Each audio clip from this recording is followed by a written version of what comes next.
The Elemental Ranger is a fun multi-class that gives you the ability to CC your targets while maintaining high defensive abilities and big time burst. I hope you guys enjoy the video.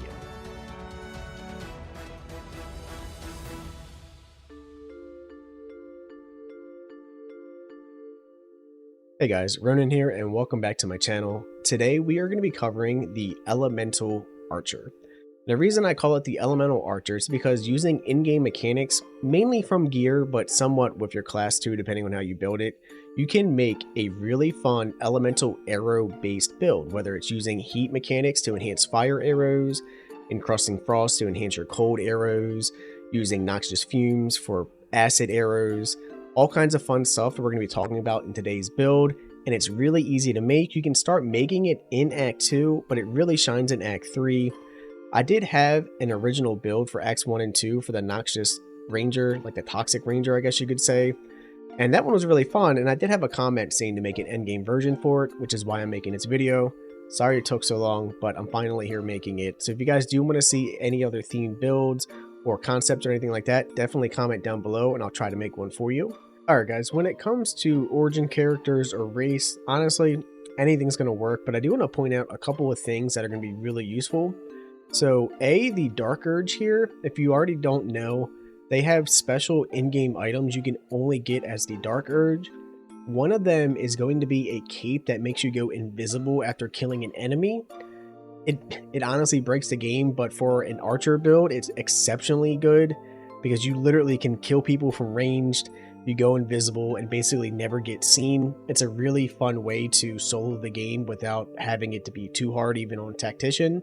So I did want to point that out in case you did want that cape. I do want to give a special shout out to Karlach here as well. Karlach is a Zeriel Tiefling, so they get Branding Smite, which can be used on ranged weapons. So you can have a way to Branding Smite the enemy with your bow for extra radiant damage as well. And so if you did want to be an origin character, those two are going to be the ones I recommend. But honestly, any race is going to work. Other cool races I do want to state, if you go for like a custom character or the Dark Urge for a specific race as well, since you can customize that as well. So Drows, I mean, we went over this before, but I like Free Darkness. They also have the Fairy Fire that will be charisma based. I really like the Githyanki mechanically wise for combat, but they're just ugly. Free Misty Step's really nice. Dragonborn, because you're going to be at range, the breath attack isn't going to be all that useful. You're not going to want to be in melee combat as this build, so I wouldn't recommend Dragonborn. Half-Orc in theory sounds cool, but their extra crit damage, savage attacks, is from actual melee weapon attacks and not range, so it won't affect your ranged crits. And you will have a lot of crit this build, especially in Act 3. So really pick any race you want, it will work, but I did want to give a shout out to those things I already talked about. Let's go ahead and break down your background, how I'm going to level, and all that other stuff as well. Okay guys, although there are plenty of ways to make an archer in this game, I'm doing it as a fun fighter bard combination. I've already done ranger rogue plenty of times, I've done fighter rogue plenty of times, and they're really fun for straight up sneak crit damage builds, but that's not what this one is. So I'm going to be doing fighter x bard, and there's going to be a few reasons for that. Bard, you get College of Swords, the flourishes you get with that are just really fun, and depending on what subclass you pick with fighter, you have a bunch of different things you can do throughout your playthrough. So starting out as a fighter at level 1, you get your archery, so you can get +2 to your hit rate with ranged weapons as soon as you start the game, which is really nice. You have proficiency with Constitution, so later on when you do multi-class and you have some really fun CC spells that have concentration checks, well, guess what? Chances of them breaking when you take damage are going to be lowered because you are proficient with Constitution saving throws. Your abilities here, I'm going Dex 17, Constitution 14, Wisdom 10, and Charisma 16. Because bards use Charisma as their spellcasting modifier, you want at least 16 for that in my opinion, and it helps out if you do want to be the face of the party. You can talk to anyone you want with your main character, that way you can maintain that fun interactive experience. Also, Wisdom, I just wanted this 10 so I didn't have any negative perception.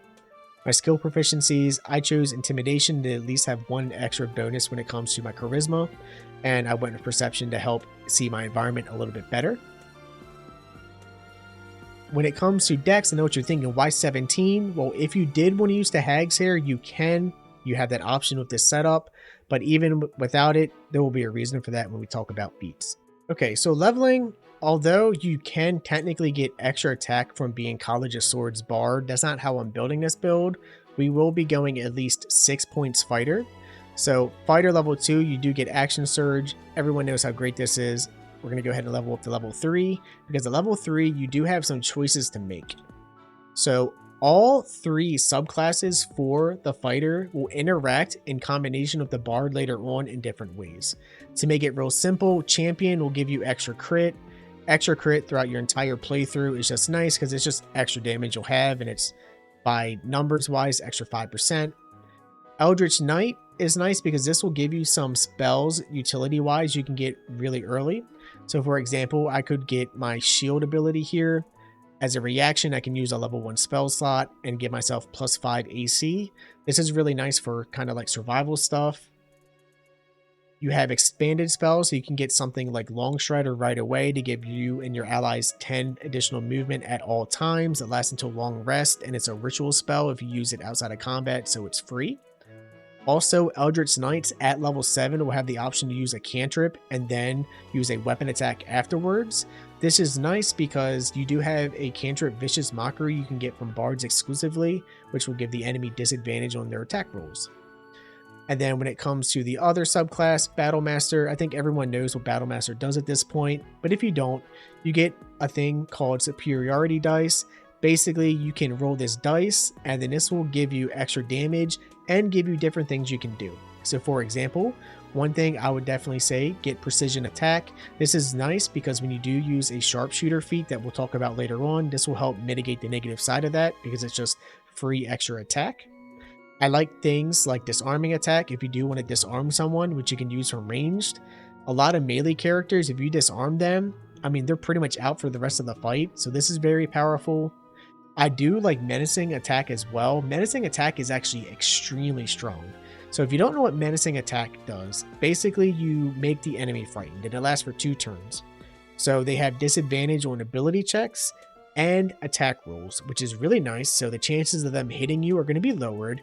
But if you didn't know, when you're frightened, you can't actually move. So if you have other melee characters or someone that's behind line of sight, you can frighten them, and they're kind of like pseudo CC'd. Really, really nice. So I do like Menacing Attack as well. There's a bunch of ones here though, so feel free to use the ones that you think are going to be nice. These 3 is just my recommendations. Alright, so we get a new feat here. If you use the Hag's Hair, you would choose Ability Improvement to get your Dexterity maxed. I'm not. Instead, I'm going to be going with Athlete here. This is nice because if you look, our strength is 8. It's really low, so our jump distance is also pretty low. Well, this will give you 50% increased jump distance, which will definitely help out during combat. So we're going to go ahead and go with that, and this will also give you +1 to Dexterity to get it to 18. Alright, Fighter level 5. This is when you get your extra attack, so now when you attack, you get to attack again. Really nice. Okay, so Fighter level 6. This is when you get a second feat. You can choose this second feat now, or you can start the multi-class. I would say go with the feat though. Getting Sharpshooter is just really, really strong. This is going to give you a couple of different things you can do. No matter what, you will always have Sharpshooter low ground in effect. Normally, if you're attacking someone that has high ground, your ranged attacks will have disadvantage. Well, with this feat, that is no longer the case.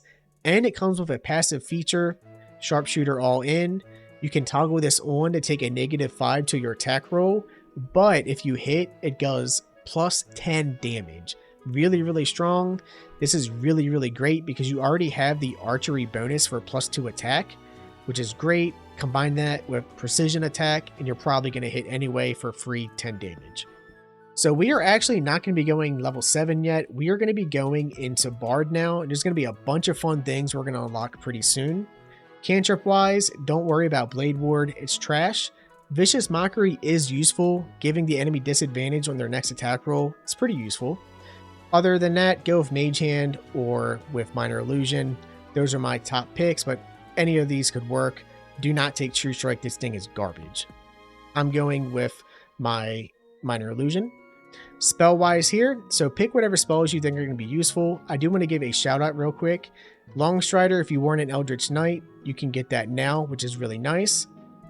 The Cure Wounds, don't worry about it. You don't need this. There's plenty of other ways to heal during combat. I would say get Healing Word. This is a bonus action in a level 1 spell slot, so if you have a teammate that's downed but not dead, you can use this as a bonus action to bring them back up, which is pretty cool, and then attack afterwards. So I would say get these two, and then the other spells are going to be up to you. I do want to say Tasha's Hideous Laughter is such a great CC ability, so I would recommend that. Other than that, Featherfall, another ritual spell, pretty useful. Fairy Fire could also be pretty useful. Dissonant Whispers, also useful. And then Thunder Wave is also useful to knock the enemies back, but with some of the other flourishes or Battlemaster dice, depending on what you chose, you can already do that anyway. So for me personally, I'm going to be going with Fairy Fire. You also get an instrument, pick whatever you want. I'm going Flute, and you get to increase additional proficiency here. So instead of choosing Deception, if you want this character to be a little more stealthy and do a lot of sleight of hand, you can go with sleight of hand here to get that +7 to really help out for stealing if you want. If you have anything else you can do, so I could also go like Arcana to get that to not be negative. I could increase my bonuses here even more. Persuasion, Perception. It's going to be up to you and what you want to do. I'm going to be going with sleight of hand because I do want to at least have one character in my party that's going to be decent at stealing. Alright, Bard level 2, you gain some additional spells, pick what you didn't already have before. And then when it comes to leveling up, so you do get your Song of Rest. This is basically a Bard skill you can use outside of combat to give you and your entire party a short rest for free. So you'll have 3 short rests instead of 2. You also gain Jack of all trades, so you can add half your proficiency bonus to ability checks you are not proficient in. This is really strong, and if you were the champion and you go 7 points into champion, this will stack with the subclass feature you get from champion at level 7. We're going to go ahead and level up though, because at level 3 with Bard, your character level is level 9 now. This is when the build really comes together. So you go ahead and pick a spell here. I would say Cloud of Daggers or Hold Person. Both of those are going to be really useful. Hold Person will be exceptionally useful once you get to Act 3. But Cloud of Daggers is also another really good spell in my opinion. When it comes to your subclass, we're going with College of Swords. The reason we want College of Swords is because of a few different things. A, you get a second fighting style, which we're going to be dueling or 2-weapon fighting. Most of you will be dual wielding, so we'll go with 2-weapon fighting.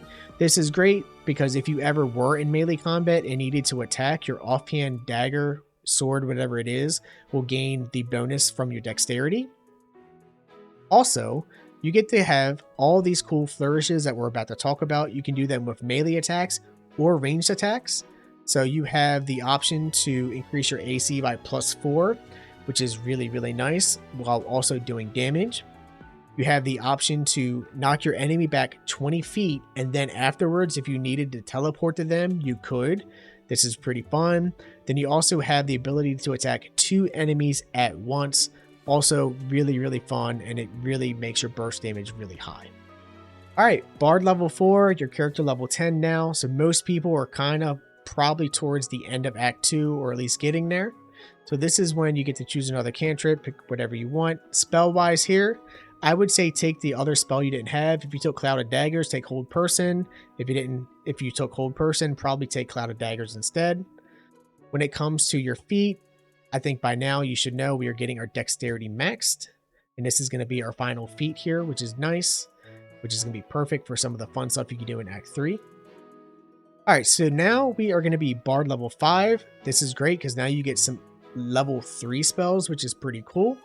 In my opinion, I think Glyph of Warding can definitely be useful depending on your type of playstyle. Spell-wise here though, pick whatever you want. Every spell is going to have some type of use in the game. I'm going Glyph of Warding though. And then when it comes to some other things you gain, so you have Font of Inspiration now, so you can regain all your Bardic Inspiration. Your Bardic Inspiration is what your flourishes use as a charge. So after a short rest or a long rest, before it was only after a long rest, now it's after short rest. And you gain increased damage with your Bardic Inspiration as well. Before it was 1d6, now it's plus 1d8, so your flourishes are even better. Alright, so We don't actually want to go Bard level 6 because you gain extra attack. We already have that from being a fighter, so you don't need it from Bard. So you have the option if you are a fighter, especially if you chose Eldritch Knight, I would say go level 7 right now in order to gain the war magic thing to where you can use a cantrip and then attack with a weapon attack afterwards for Eldritch Knight. If you are the champion, this is also really useful because then you get the additional subclass feature that we talked about a little bit earlier. But as a battle master, you get extra dice if you needed it, or if you wanted, you could also subclass into cleric. And I know what you're thinking. Cleric? Like, why cleric? Well, here's why. So if you choose the War Domain cleric, bam, you will actually get 3 War Priest charges, meaning when you attack, you can attack again because of extra attack, but then you can spend a charge and attack a 3rd time as well, which is pretty useful as a bonus action. So if you don't plan to use your bonus action that round with War Priest, you'll be able to do that. You will also get another spell as well. So something like Create Water, if you go for like the Cold Archer build, well then you can get the enemy wet, or the Lightning Archer build. All that stuff's really useful. So it's going to be up to you on whether you want a multi-class like this or not. But I do like the War Priest here because it is just a little more fun for extra damage when needed. Cantrip wise, you can also get rid of Sacred Flame. You're not going to be using that garbage. I would say go with everything that's going to be utility wise. Normally, you wouldn't have this unless you are a Zerial Tiefling, because I already have it, so I don't need it. But you could also go with something like Light to help out. Alright, and then you also get to choose a god. Pick whatever you want. It's really not going to affect much except for interactions with NPCs. So go ahead and pick whatever you think is going to be fun for you lore-wise. I am going to just leave it with Saloon. Alright guys, real quick, I do want to go over the difference between Bardic Inspiration, the Battlemaster dice, and specific gear pieces for Bard stuff only. That way, if you don't want to mix and match different things for different elements on your bow, you don't have to. So first off, you can see my bars are really ugly right now. So if you don't feel like customizing your bars, you can just simply hit the dice, click it, and then you have the options on what you chose. And obviously, if you didn't multi-class with Cleric and went 7 points here, you would have extra dice, and it recharges on a short rest. For your Bardic Inspiration and Flourishes, you just click the little icon here. You can click all your different weapon attacks as well as inspire your allies.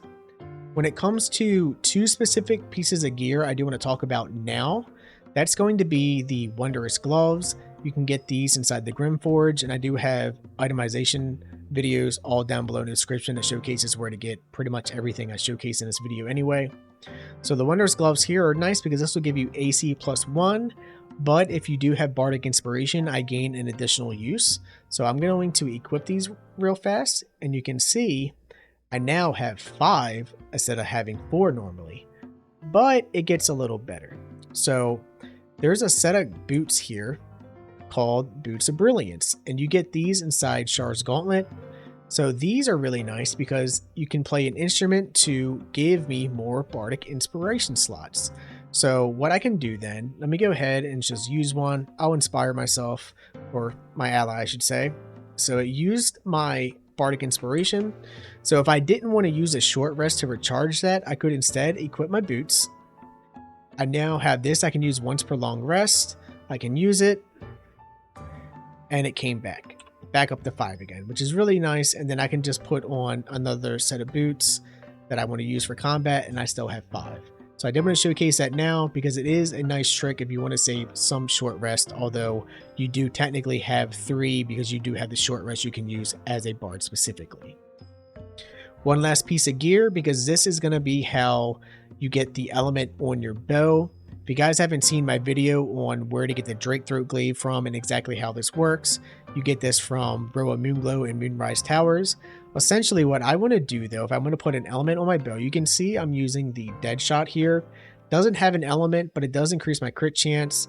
I gain keen attack, so it doubles my proficiency bonus when making rolls attacks unless I have disadvantage. It's a really powerful bow, and it has +2 enchantment, right? So what I'm going to do is grab it and just toss it on the ground. I'm going to take the Drakethroat glaive here. I'm going to equip that.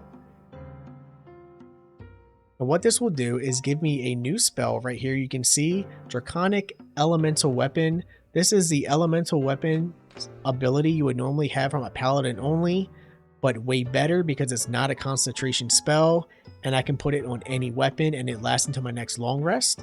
So essentially I click this, I will get +1 bonus to my attack rolls and additional 1d4 damage of my choice. So this will give us elemental weapon acid. This is great if you want to use the Icarus gloves for the noxious fumes, and we'll talk about that in a minute. There's cold, so I could make cold damage. This is really nice. This will stack with a ring for ice fields and a dagger we'll talk about in a bit. You could do fire if you want to do a heat mechanic to give yourself some additional fire damage on your bow. You can do lightning, really nice, and then also thunder. So what I'm going to do then, I'm just going to take it, and for this scenario, I'm going to do frost and put that right there. So let me go ahead and pick up my weapon. Now, if you take a look at the bow here, it has +3 weapon enchant, plus the 1d4 cold damage. And that's how you can put an element on any bow you use throughout the game. Real quick, I do want to showcase this vendor right here inside Act 3. He's right at the very beginning above Rivington. He sells a pair of gloves if you go with Battlemaster and you want your Battlemaster things to be a little bit better. A little more expensive, and stealing from him is possible if you have an invisibility potion. But if you do want to just buy them, he has a pair of gloves called the Gauntlets of the War Master. So targets will have disadvantage on saving throws against your maneuvers, which is really, really powerful. This is especially nice if you did put 7 points into Battlemaster in order to gain the additional dice. This is nice because chances are with these gloves, enemies will always fail their checks, and whatever you try to do to them from Battlemaster will probably go through. Real quick, I do want to showcase in Act 3, if you do want to get some nice arrows you can use. Right here, this vendor has some really good stuff. Specifically when it comes to arrows, like the arrow of many targets are really fantastic. This hits multiple enemies. This is huge. I love these arrows. I would highly recommend you start stocking up on these. Very, very powerful. Alright guys, for gearing, there's quite a few things to go over, so I am going to try making this as quick as possible. Depending on the type of element you use, you may want to switch out different pieces of gear. My personal favorite is going to be Frost. I find this build in combination with the Frost Juggernaut, as well as in combination with the Frost Mage, if you saw those videos already, it combines really, really well, which is why I like it. So firstly, when it comes to gear with your chest piece, you do have the option to wear heavy armor. You don't have to use medium if you don't want to. I have the Dark Justiciar's half plate here because it gives advantage on Constitution saving throw checks. That way, when I have my concentration spells, it's going to be even better and harder to break. My helmet, I personally like using Birthright. However, you don't have to use this. This just gives you +2 to your charisma. Other helmets you can use, for example, the Grimskull helm is really nice. Looks kind of weird, but this also makes it so you can't be crit. You gain Hunter's Mark if you did want to use that. You have the Diadem of Arcane Synergy. Pretty useful. This will give you arcane synergy whenever you inflict a condition. There's a bunch of different things in this game that are considered conditions. This is nice because this will give you +3 to your attacks of weapons because my casting modifier is +3. Also, you have the Circlet of Hunting. So if you were the ranger version of this instead of the fighter, you can use Hunter's Mark and get +1d4 to your attack rolls, which is nice. Or if you use Fairy Fire from the Bard, this also works. The Helmet of Arcane Acuity that you get in Act 2 underneath the Blacksmith's Guild. You can get Arcane Acuity for 2 turns after doing a weapon attack, so a stacking modifier to spell attack rolls in DC. You also have the Marksman hat that you get in Moonrise Towers. Looks okay, I'm not a big fan. My favorite is going to be Birthright though, and I would either have Birthright on my mage, or I would give it to this guy. So pick whatever you want, it's going to be up to you. I just personally really like the way this looks. I think it looks really, really cool. Okay, so cloak-wise, there are a bunch of different cloaks. Cloak of Displacement is really, really good at the beginning of your turn. Enemies have disadvantage on attack rolls when attacking me. Really, really strong. If you don't want to use this, Cloak of Protection is also really useful. When it comes to some really fun gear combinations, I do want to say Mantle of the Holy Warrior is pretty cool. Giving yourself Crusader's Mantle is nice. Extra radiant damage. There is a ring whenever you're concentrating on a spell, the Strange Conduit ring you can equip to give you even more damage, so you'll be doing additional psychic damage. The not risky ring, but the Band of the Scoundrel here, one of the best rings in the game. You have multiple enchantment spells you can use. If you do have the Nymph Cloak, which will give you Dominate Person once per long rest, this will combine with this ring. The ring essentially means after you attack a weapon, you can then cast an enchantment or illusion spell as a bonus action. So that would include Dominate Person, or if you take a look at your spells, rank 1, you do have your Tasha's Hideous Laughter, so I can shoot with a bow, then use Tasha's to CC, or I could use Hold Person and go up to 2 different people to CC at once. If you're the Eldritch Knight version of this, it would be even more because you would have access to rank 4 spell slots with the combination of Eldritch Knight and Bard anyway. So then you have some other things you can do here. So what I personally like glove-wise, it's going to depend on my element. For Frost, Winter's Clutches are great because there's 2 of these you can get in-game, 1 in Act 2 and 1 in Act 3. So this is nice to have because anytime you deal cold damage, which I have on my bow, I will put a debuff of Encrusting Frost on the enemy, meaning they have disadvantage on saving throws for dexterity. But once I get to 7 stacks, they actually become completely frozen, which is great because that means you have a 100% chance to hit them. They're basically CC'd, and if you hit them with thunder, force, or bludgeoning damage, it will do double damage and then shatter the ice.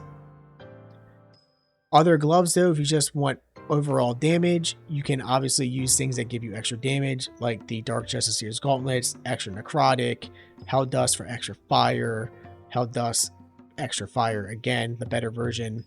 You also have Gloves of Archery you get inside Act 1, extra just damage in general. If you go with Lightning or Thunder, Gloves of Belligerent Skies is a great way to put reverberation on the target.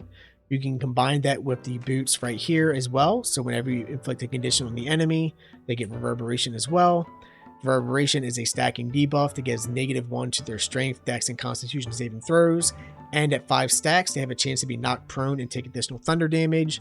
Really strong. Other boots I like would be the Nightwalker's Free Misty Step, though I like having this on any person that's going to be in melee, that way they won't fall in the ice fields I make. But this is nice to have as well. You obviously have the Hell Dust boots. There's a bunch of different boots you can use for this build. Pick whatever you think will be best for you. My neck piece, I'm just using Amulet and Misty Step. That way I can give these boots to someone else and still have Misty Step for free on my character. If I didn't use that, I could possibly use the Greater Health one. It's going to be up to you what you want to do for this build.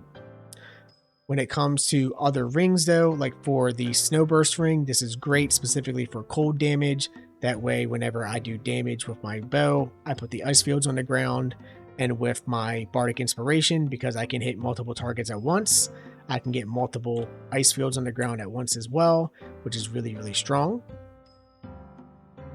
You do have one other piece of gear I want to talk about. Here we go. So for Cold Snap, this is a offhand dagger only. This is really nice for the cold element stuff in combination with the Ice Wizard and the Frost Knight. Anytime a target misses me, they have to make a saving throw, and if they fail, they're going to be chilled for 2 turns, which means I can do double damage. Everyone on my team will do double damage to them with cold, but they are resistant to fire. This is really nice, so you don't have to consistently create water every turn if you don't want them to be if you don't want the enemy to be vulnerable. You can just do it passively from dodging their attacks. And this pairs really well with the Eldritch Knight as well. If you did take the armor spell to increase your AC by +5 as a reaction, really nice combo. You could also simply use a shield here if you wanted and go dueling as Bard instead of dual wielding. Up to you. And that's basically gearing when it comes to the other elements. So obviously, if you're going to be using poison, or not poison, but noxious fumes with acid, you can combine the Caustic Ring and the Icarus Gloves, and then also put acid on your bow. You could go with other things as well. If you did want to keep the element here for the dead shot to do the cold damage. So one thing you could do then is let your other teammates use Winter's Clutches. You could put the Icarus gloves on, put the ring for Caustic Ban. So you have acid damage, snow fields. So anytime you attack the enemy, they will have noxious fumes on them and do an AoE field as well. Another really powerful combo. It's going to be up to you whether you want to do that or not. Alright guys, and for those who did want to see the heat mechanic, I find the heat mechanic works best if you're actually an Eldritch Knight in combination with Bard. I like this combination a lot. The playstyle will be slightly different, but still very similar in certain ways. First off, you want to use a shield here. We're using the shield of Scorching Reprisal. This thing has a really cool class action that will allow you to, once per short rest, basically hide behind your shield and you will retaliate with fire damage against melee attackers. This is really strong because this is affected by the heat mechanic for extra damage.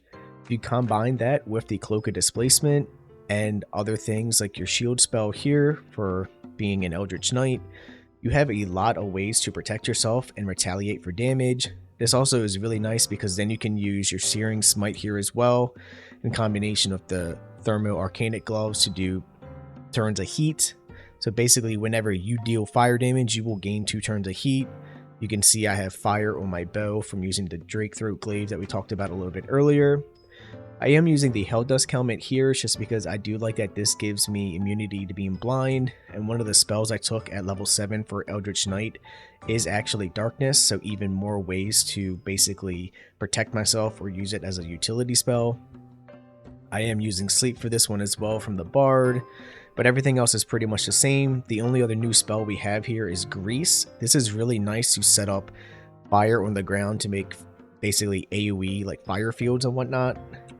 When it comes to the gear, everything else is pretty much the same. I am using the Helldusk chest piece here just because it's one of the best chest pieces, and if you are not a tiefling, this will give you immunity from being burned, you have fire resistance, and you take 3 less damage from all sources. If you do want to try this build out in Act 2, you can, because you can simply, instead of using this, you want to go with the Adamantine Splint Armor. It reduces all incoming damage by 2. And if you combine that with the helm here, the Grimskull helm, you are resistant to fire damage as well, so you don't have to be a tiefling, and with that combination, you'll take 0 damage from heat anyway. I think that's all the gear. I might have missed some things, I'm not sure. I had to retake this multiple times because my voice was going out because I'm still not fully healed yet from being sick with my sinus infection. But hopefully you understood what I was saying and it works out. So let's go ahead and break down combat. Alright, so for the first showcase is going to be with the Elemental Arrow of Cold. So what I want to do then is I'm going to go ahead and cast Minor Illusion here. I'm going to put it right here to try getting all these guys grouped up. I'm going to put turn-based mode on. I'm going to go ahead and cast a spell on these guys. We're going to do Create or Destroy Water. We want Create Water. We want to get all these guys wet so I can just open up a big burst. I'm going to use my potion here for speed to give myself an extra action. So now I have a couple of things I could do here. So do I want my passive on for Sharpshooter All In? I do, because what I'm going to do is use my dice here for precision attack. Turn it on, put it on myself, so I get extra attack. And what I'm going to do is actually shoot, and I'm going to shoot using a Bardic Inspiration. We're going to go with attack 2 enemies at once. So I can hit multiple guys right here if I wanted, and it would do a lot of damage. Or if I wanted, I could just shoot regularly without using this. So instead of doing that, I could go ahead and go back and just attack normally using my Arrow of Many Targets, and it will hit multiple people. So this is what I'm going to do. I'm going to hit this character right here. Yep, we will attack. Alright, so it's my turn. Now this is when the flourish comes in. It's going to be really fun because I can hit multiple people at once, which is what I'm going to do. I want her gone, so I'm going to go ahead and do this. You can see even if Sharpshooter All In, I still have a 90% chance to hit, so we'll go with you, and we'll go with you over here. Bam. So you can see she's already dead, easing Crusting with Frost, and has Reverberation. Really nice. So then if I wanted, I could cast a spell. So I could do as a bonus action, because I attacked, I can now CC people. So if I wanted, I could get multiple people CC'd. You can see it's only a 65% chance though. So I could do hold person instead, or not hold person, rank 1 for my Tashas. Also 65. This is why it may be better, instead of having the diadem for extra damage, to use the birthright helm for extra charisma. But it's going to be up to you what you want to try doing. Or you could also do glyph warding. This isn't a bonus action, but it would just be fun to hit everyone at once. So I'm going to go ahead and try to CC some people. I'm going to CC you and try to get you in the back. And you can see I did get one of them, so he's CC'd now, and it automatically gives me advantage. So I have a couple of other things I could do, because I still have my regular attack, which I definitely do want to do. So I could do my regular attack with Bardic Inspiration again. I could give myself rolling dice for menacing attack ranged. You can see these guys, because I didn't hit him, let's try to get him feared. 90% chance to hit. Let's do it. He's frightened. He can't move. So he's stuck there. Really nice. So then I'm going to go ahead with my second action here. I could choose to do a bunch of different things. I could continue to attack with flourishes if I really wanted to. Instead, I'm going to go with glyph warding. This is not a concentration spell, and I don't want my concentration to break. So I could do lightning. I could do fire, which we don't want. I could do detonation, which knocks everyone back.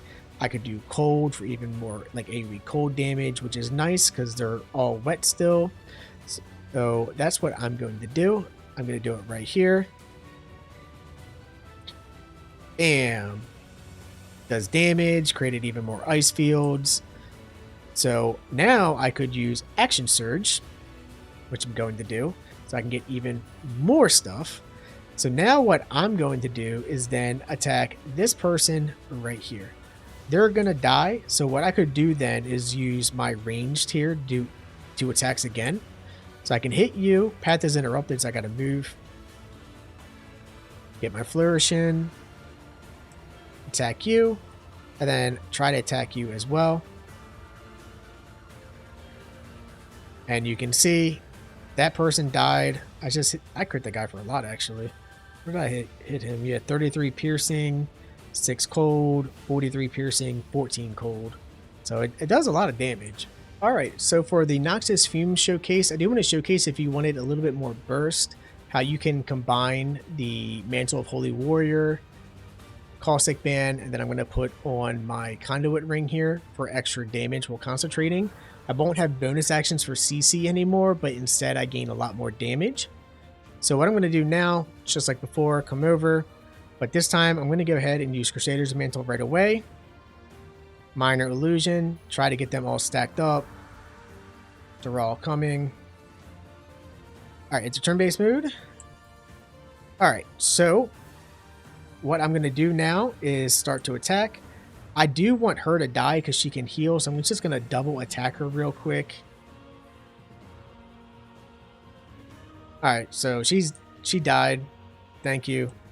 Alright, so now I got all these guys stacked up. My initiative was good enough so I go first. So what I'm going to do is actually try to CC these guys. So I could instead use my Glyph Warding and try to get all of them at once. Unfortunately, the Ranger is slightly out of range, but I can get these 4 here. And I got 3 of the 4, which is pretty damn nice. So now what I'm going to end up doing on my actual turn, use my bonus action for Potion of Speed. Let's go ahead and just basically kill this guy. So what I'm going to end up doing is straight up just attacking him, or I could use my Flourish to hit him in the back as well. So let's do that instead. Let's get you and the Ranger. Alright, and you can see it said save. That means they passed their DC check for the Noxus Fumes, which is okay. Let's go ahead and do Precision Attack again. That way I can get even better rolls, hopefully get a crit or something. And although I shouldn't be wasting my flourishes like this, if you just want extra burst damage, this is something you can do. Alright, so they both died, which is kind of nice, I guess. Yeah, so we're just gonna come up here and end our turn. All right, so I could use Misty Step to jump up here, which I'm going to do. This is a nice spot to be because they're probably never going to hit me from down there. But they're all asleep anyway, so I could now, if I wanted, do a couple different things. So I really like Glyph of Warding because of how powerful it is. I could put a bunch of AoE acid on the ground, get noxious fumes everywhere. I could get them cold. I could detonate to knock these guys back, which is pretty useful. I could do fire if I wanted, lightning, sleep again if I needed to, and thunder. So one thing you could do as well, so let's go ahead and get them create water. Let's go ahead and get these guys wet. So they're no longer sleeping, but they are wet. So that means when I go to do something like lightning or cold if I wanted, they will do double damage. And of course, if you did make this build slightly different, and I do actually have a specific lightning ranger build I can showcase later on. It's really fun. But now I have electric fields all over the ground, so if they walk, they're going to take damage. And just like before, we're going to go ahead and open up a minor illusion just to get these guys stacked up a little bit. I'm going to use my potion of speed, enter turn-based mode before they run away. Let's go ahead and get grease on the enemy. That way I can get a nice fire field going.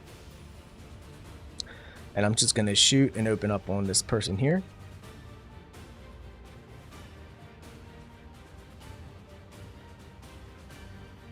Alright, so you can see I'm already at 3 stacks of heat.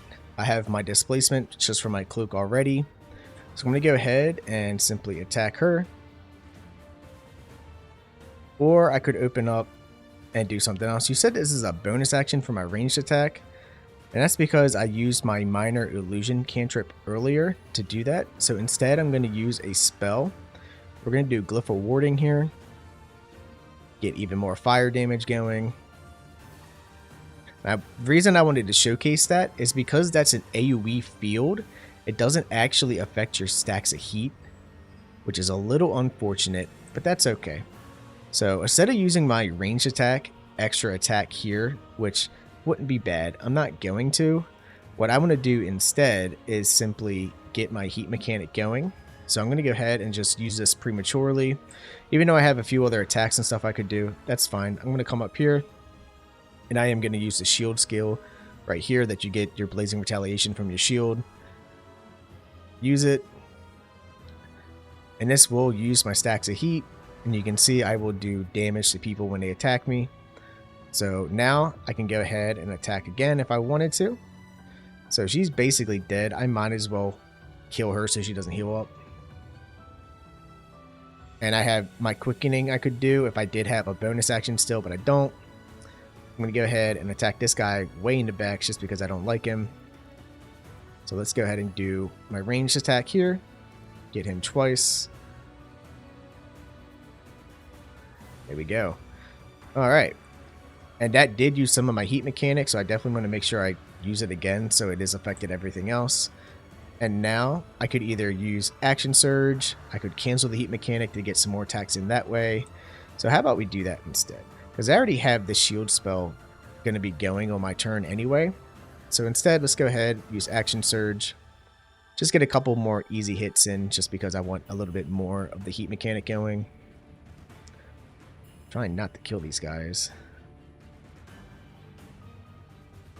Alright, good. Alright, so now I will go ahead and use my heat convergence and my turn. And you can see he missed. He takes fire damage every time he misses, which is nice. And it's just a nice little way to just do extra fire damage to people when they go to hit you.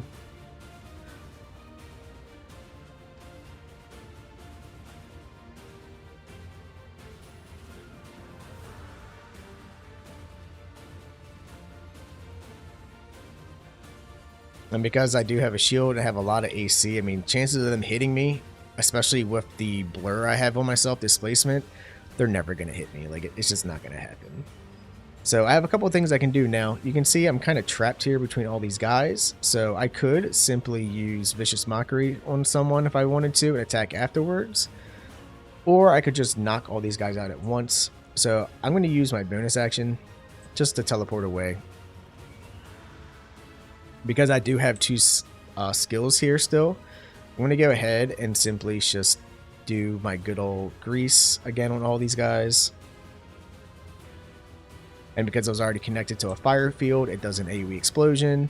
And now, because I have another action here, I can simply attack these guys and wipe them out.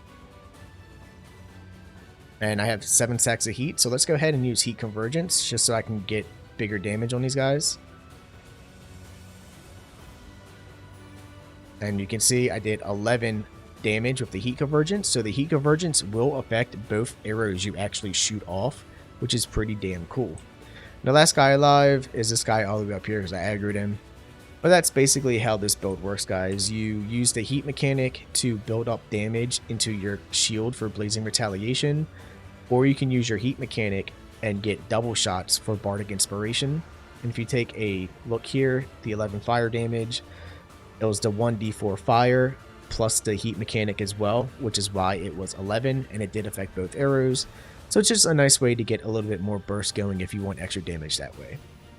I'm Ronan. I hope you enjoyed this video so much. If you did, please like and subscribe, and I will see you guys in the next one. I did have a few requests for the Holy Archer.